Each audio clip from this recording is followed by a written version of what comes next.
문학, 인문학 리뷰 방송 리액추 진행하는 배상민입니다. 오늘도 같이 리액추를 진행할 멤버들을 소개시켜 드리겠습니다.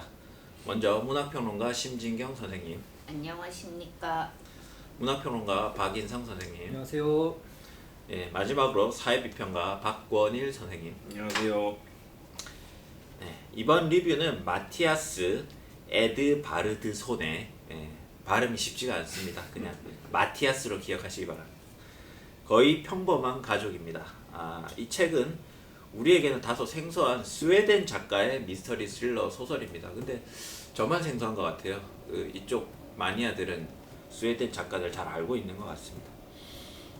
살인 혐의를 받는 딸을 중심으로 해서 아버지, 딸, 그리고 엄마 각각의 이야기가 연결되면서 가족들의 내밀한 모습들이 하나씩 드러나는 구조로 되어 있는 소설입니다.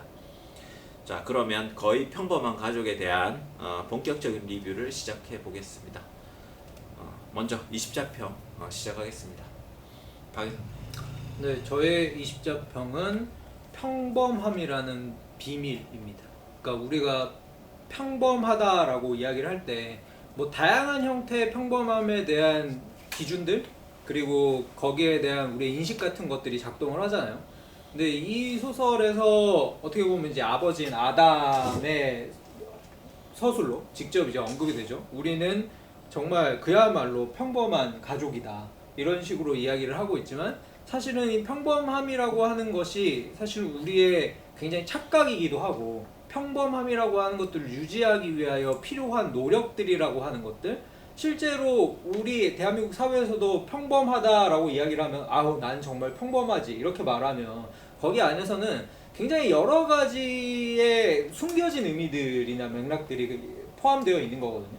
그게 사회적 지위일 수도 있고 아니면은 소득 수준일 수도 있고 아니면은 어떤 우리가 흔히 말하는 정상가족의 범주 안에 있는 가족이다라는 의미일 수도 있고 근데 이제 사실은 그런 것들을 말하는 사람은 이 평범함이라는 것 안에서 사실은 감추고 싶어하는 비밀들이 더 많이 존재한다라는 사실 이런 것들이 사실은 이 세 명의 가족들을 통해 가지고 양파 껍질 벗겨지듯이 차근차근 벗겨져 나가는 과정을 보는 것이 이 소설의 평범함이라는 말 속에 있었던 아이러니 같아요. 그래서 이 아담이 자기 가족에 대하여 가지고 있었던 이 평범함에 대한 인식이 사실은 얼마나 어떻게 보면 좀 기만적인 거기도 하고 허위적인 거기도 하고 스스로의 착각이나 아니면은 이제 잘못된 인식이었는지를 최종적으로 드러내는 이 과정 자체가 뭐 이게 미스터리로서의 가지고 있는 성격하고도 잘 맞물려가지고 우리가 흔히 생각하는 미스터리는 결국에 진실을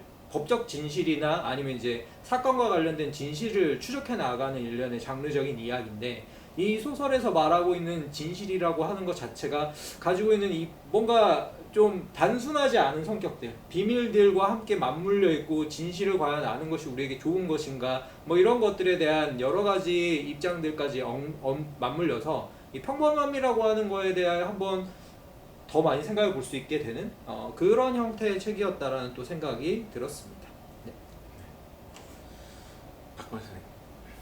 제 20자평은 스웨덴 소설인데 미드 냄새가 너무나 점점점입니다. 읽는데 계속 기시감이 들더라고요. 어디서 봤나 했더니 내가 책에서 본 게 아니라 미드, 특히 뭐 HBO나 뭐 ABC에서 예전에 했던 위기의 주부들이라든가 리틀 라이즈라든가 요런 드라마의 형식이나 이런 구성을 거의 비슷하게 보여주고 있다라는 생각이 많이 들었습니다. 어떤 굉장히 평범한 중산층 가정을 처음에는 보여주고 그들 사이에 어떤 따뜻한 어떤 사랑이라든가 우애를 보여주고 하지만 그들 각자가 굉장히 이제 어떤 남들에게 말하지 못한 상처라든가 트라우마라든가 뭐 과거의 어떤 끔찍한 일들 같은 것들을 갖고 있죠. 그래서 그런 것들이 나중에 점점 이제 극이 흘러가면서 하나의 사건으로 모아지거나 아니면 그 극 중의 인물들이 어떤 사건을 중심으로 해서 각자가 저지른 일들이 나중에 밝혀지는 그런 구성을 전형적으로 보여주는 소설이고요. 그래서 배경만 스웨덴일 뿐이지 사실 이건 뭐 그냥 HBO 그 미국 중산층 주부 드라마라고 해도 뭐 크게 위화감이 없을 정도의 이야기라는 생각이 들었습니다. 그래서 그런 면에서는 굉장히 저는 예측 가능한 이야기였다. 그리고 결말 역시도 저는 제가 예측한 그대로여서 소름을 살짝 돋았습니다. 예측했어요? 예. 본인의 예측 능력을 상찬하시는 건가요? 아니요. 미드의 어떤 그 성취, 미드가 다 했다 이미. 리드의 상투성. 미드의 상투성이 사실은 글로벌리제이션을 통해서 전 세계가 다 공유하고 있구나. 이 미드의 상상력을. 아니 저는 좀 놀란 게 그냥 배경이나 인물들도 되게 미국 사람들 같지 않아요? 뭔가 네. 스웨덴 같은 게 스웨덴을 잘 몰라서 하는 이야기일 수 있겠지만 스웨덴인지 미국인지 별로 잘 구별이 잘 안 된다 이런 느낌도 있어. 그렇죠. 아니 그래서 근데 뭐 다 비슷하지. 어차피 전 세계적으로 이 삶이란 되게 평준화되어 있으니까 비슷한 똑같은 제품 사용하고. 그렇죠. 음. 뭐 그런 얘기입니다. 그래서 어쨌든 굉장히 좀 익숙한 느낌이어서 스웨덴 소설이라는 느낌보다는 굉장히 미국적인 이야기라는 생각이 많이 들었습니다. 네. 신민기 선생님. 저의 20자평은 저는 처음에 거의 평범한 소설 이렇게 하려고 그랬는데 왜냐면 일부 아담 부분을 읽었을 때 아 그래 알았어 뭐 약간 그런 느낌?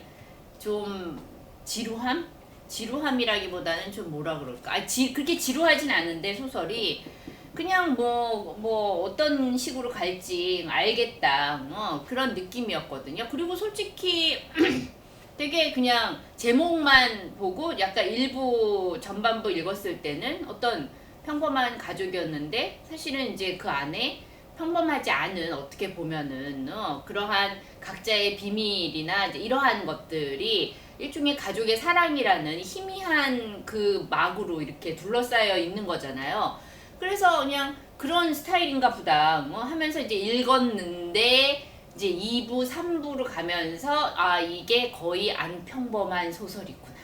이제 그런 느낌이 들었습니다. 그러면 그래서 십자평이 거의 안 평범한 소설인가요? 약 반전 있죠? 반전? 살짝 평범한 소설.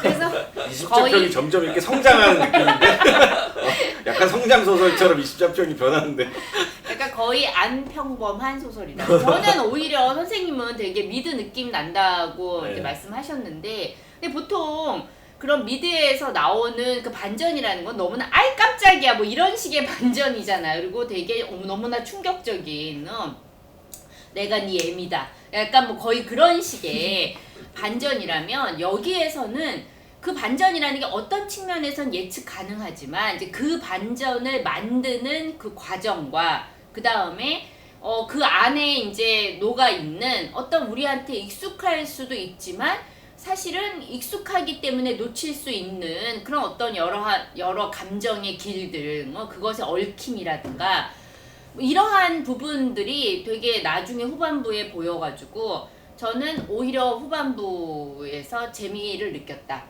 그래서 거의 안 평범한 소설이다. 남성 작가인데도 불구하고 앞부분에 있는 어떤 이 남성적 우둔함, 무감각함 이런 거에 대비되는 여성적인 어떤 섬세함, 인물들의 문제를 촘촘하게 딱 바라보는 특히 아내의 시선에서 그런 것들을 되게 좀 잘 그려냈다 이런 느낌도 저는 좀 아담이 불쌍하다. 아버지가 불쌍하다.